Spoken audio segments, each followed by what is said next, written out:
गया है। पर हमारी आनंदी तो अभी सिर्फ 9 साल की है, उसके पढ़ने लिखने खेलने कूदने की दिन है। देख पार्वती, लड़कियां पागल होती है, न जल्दी हो उन्हें घर से बिता के कैसे आने की पढ़ाई लिखाई बंद।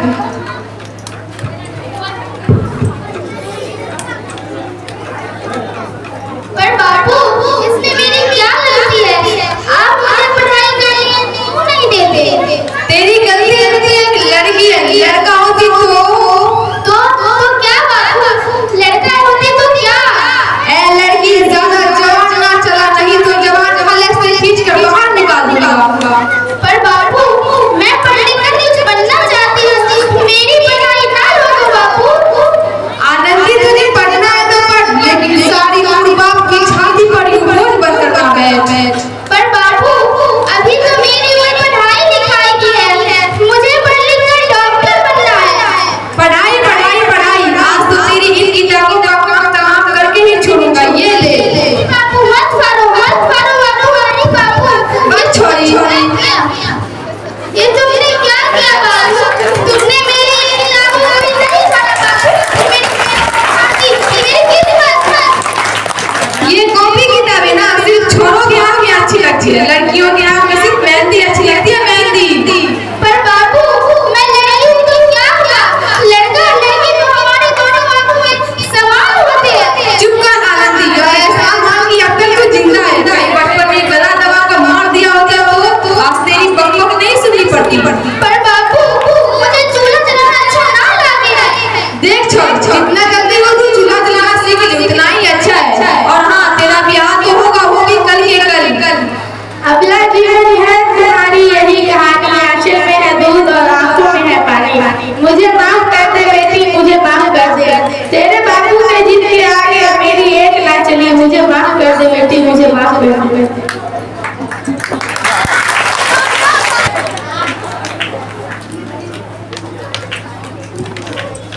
इस प्रकार 9 वर्ष की छोटी उम्र में आनंदी का विवाह गोपाल राव जोशी से हो गया। बाल एक सामाजिक कुरीति है और इस प्रथा का शिकार होना पड़ा आनंदी को।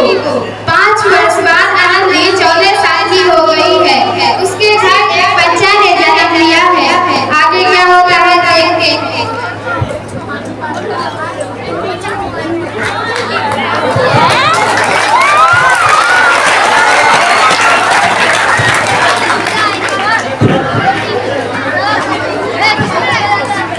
देखिए ना ये क्या हो रहा है।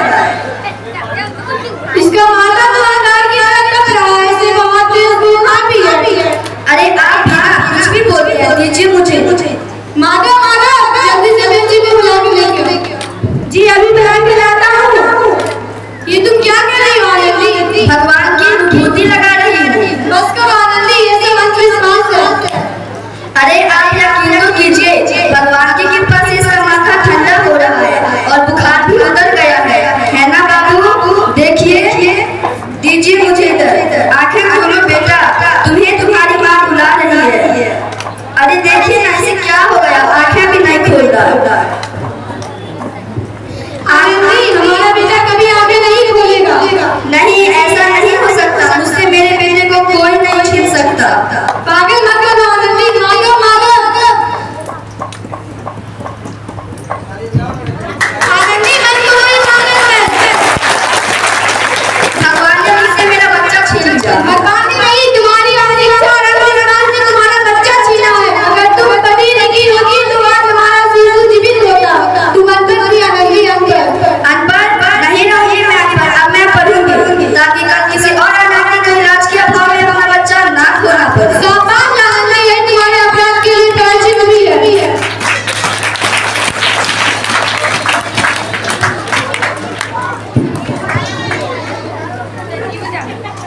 आनंदी, तुम्हारी मेहनत लग रही है, तुम्हें शिक्षा भी मिली है।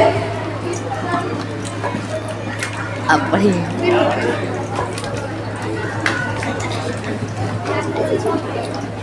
आनंदी, तुम्हारी मेहनत लग रही है, तुम्हें स्कॉलरशिप मिली है। ये लो अमेरिका जाने का टिकट। क्या मुझे स्कॉलरशिप मिली है? मैं अमेरिका जा रही हूँ, पर ये सब मैं तुम्हें कैसे कर पाऊंगा? आनंदी, अभी आप मेरा कंगाल क्यों समझ रही हो? मैं पढ़ने लिखने दिखा दो।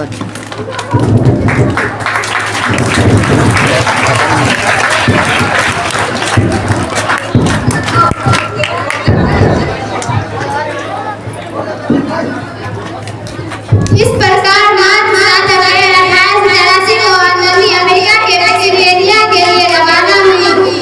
3 साल बाद उन्होंने डॉक्टर ऑफ मेडिसिन की उपाधि प्राप्त कर ली। इधर आनंदी के पिता का तबीयत खराब है। आगे क्या होता है देखते हैं। लगता है अब मेरे जाने का समय आ गया है। अब मैं नहीं जीऊंगा। ऐसा मत बोलो सर, क्या सिविल हॉस्पिटल में अमेरिका से दिल्ली लेकर कोई बड़ा डॉक्टर आया है। एक बार वहाँ चलकर दिखाते हैं। हाँ भैया, तुम बिल्कुल ठीक बोल रहे हो। कम से कम दिल को तसल्ली तो मिल जाएगी। हाँ हाँ, चलो चलो चलो हॉस्पिटल चलते हैं। हम दिखाएंगे। अरे डॉक्टर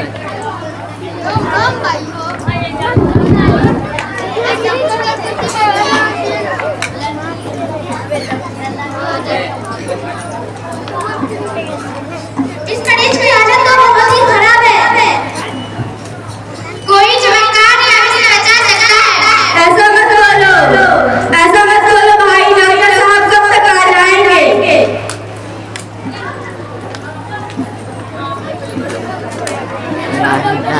लो आ गए डॉक्टर मैडम जल्दी देखिए, इस मरीज की हालत बहुत खराब है।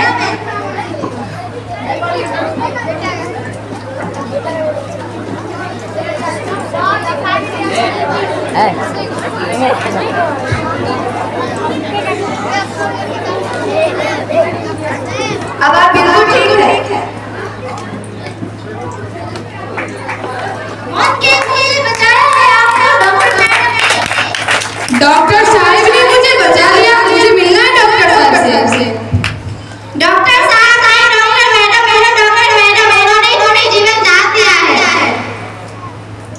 वो आ गई डॉक्टर मैडम। डॉक्टर मैडम, आपका बहुत बहुत धन्यवाद। आपने मेरी जान बचाई। इसके बदले मैं गरीब भला आपको क्या दे सकता हूँ? वचन चाहिए मुझे कि कभी ये नहीं कहोगे कि लड़कियां कुछ नहीं कर सकती। वचन? ये कैसा वचन?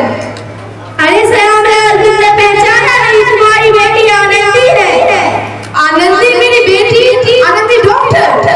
हाँ बापू, वही आनंदी जिसके लिए बचपन में तूने चूल्हा और दूल्हा के सिवा कुछ नहीं सोचा। आनंदी मेरी बेटी, मुझे माफ कर दे। मैं तेरा गुनहगार हूँ बेटी।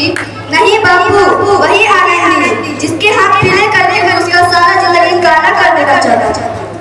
आनंदी मेरी बेटी, मुझे माफ कर दे। मैं तेरा अपराधी हूँ बेटी। नहीं बापू, मैंने तो तेरा एहसान चुकाया है। याद है ना तुझे अपना एहसान जो बचपन में तुमने मुझ पर किया था? ताने सुना के जीते जी मार डाला था मुझको। अब बोल किस को मारेगा? माफ कर दे मेरी बेटी, माफ कर दे। मैं तेरा गुनहगार हूँ बेटी।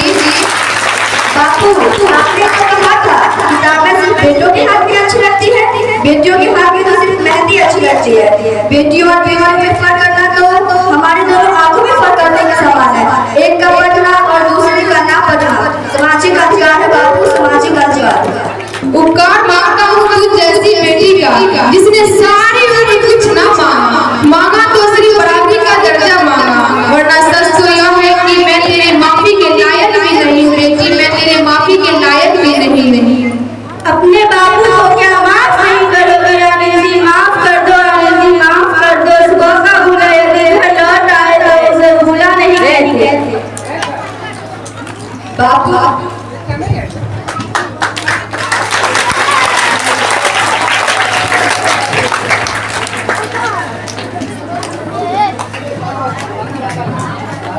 और आएगा तो इस